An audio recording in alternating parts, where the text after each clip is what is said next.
Friends, আমি রিয়ার আমার রান্নার রকমারি চ্যানেলে আর একটি পর্ব দেখার জন্য সবাইকে ওয়েলকাম জানাই। বাজারে বেরিয়েই দেখতে পেলাম অনেক কদবেল বিক্রি হচ্ছে। মনে পড়ে গেল সেই ছোটবেলার স্মৃতির কথা। তো আজকে তোমাদের সাথে শেয়ার করব কদবেল মাখার রেসিপি।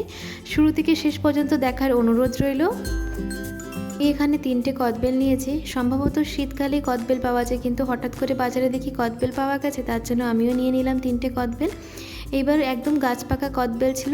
এই কালো কালো দেখছো, এটা কিন্তু পচে যায়নি, একদম পাকা, মানে একদম গাছ পাকা কদবেল যেমন হয় একদম কালো হয়ে গেছিলো। এবার এটাকে আমি সমস্ত কদবেলগুলোকে খোলার থেকে বের করে নিয়ে হাতের সাহায্যে ভালো করে চটকে চটকে মেখে নেব। যে শীষগুলো থাকবে সেইগুলোকে আমি ফেলে দেব। খুব সুন্দর কদবেলটা ছিল আর একদম গাছ পাকা ছিল, এর জন্য মানে অতিরিক্ত কালো হয়ে গেছে। অতিরিক্ত কালো হয়ে গেলে কিন্তু ভাববে না যে একদম পচে গেছে, এটা খুব সুন্দর কদবেল হয়, একদম গাছ পাকা কদবেল। এই যে আমি ভালোভাবে মেখে নিচ্ছি, কিছু গোটা গোটা যেগুলো দানাগুলো থাকে সেইগুলোকে আমি ফেলে দেব। এবার এই যে আমার কদবেল একটু ভালো করে চটকিয়ে নেওয়ার পরে দিয়ে দিলাম বিট নুন, তারপরে দিয়ে দেব একটু কাঁচা লঙ্কা, 1টা থেকে 2টো লঙ্কাও দিতে পারো, ঝাল হলে 1টা দিতে পারো, আমি 2টো লঙ্কাই দিয়েছি। এবার লঙ্কাটাকে ভালো করে নুনের মধ্যে চটকে চটকে নিয়ে হাতের সাহায্যে ভালো করে মেখে নেব। পরিমাণ মতো দিয়ে দিয়েছিলাম চিনি।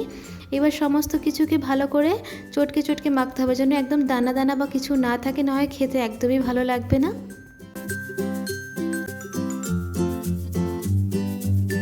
নুন, কাঁচা লঙ্কা, চিনি দিয়ে মাখার পরে একদম সবার শেষে দিয়ে দিয়েছিলাম ধনেপাতা কুচি। যদি লেবুর পাতা পাও তাহলে তো খুবই ভালো। লেবুর পাতা আমার কাছে ছিল না, তার জন্য আমি ধনেপাতাটাই শুধু ব্যবহার করেছি, লেবুর পাতা আর দিতে পারিনি। এদিকে আমার কদবেল মাখা সম্পূর্ণভাবে তৈরি হয়ে গেছে। এবার আমি কি কদবেলের খোলাতেই সার্ভ করে নেব।